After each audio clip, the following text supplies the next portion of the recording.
चलिए आइए।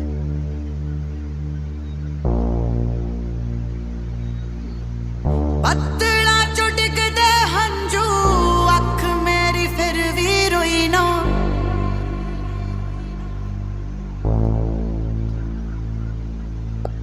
ਬੱਦਲਾਂ ਚੋਂ ਡਿੱਗਦੇ ਹੰਝੂ ਅੱਖ ਮੇਰੀ ਫਿਰ ਵੀ ਰੋਈ ਨਾ ਐਸੀ ਪ੍ਰੀਤ ਲਾ ਲਈ ਰੱਬਾ ਜੈਸੀ ਹੋਰ ਕਦੇ ਹੋਈ ਨਾ ਤੇਰੇ ਜਾਣ ਤੋਂ ਮੈਂ ਬਾਅਦ ਇੱਕ ਦਿਨ ਸੋਈ ਨਾ ਪੂਰਾ ਸ਼ਹਿਰ ਬੇਗਾਨਾ ਇੱਥੇ ਮੇਰਾ ਕੋਈ ਨਾ ਫਿਰ ਪ੍ਰੀਤ ਕਿਸੇ ਦੇ ਨਾਲ ਕਦੇ ਹੋਈ ਨਾ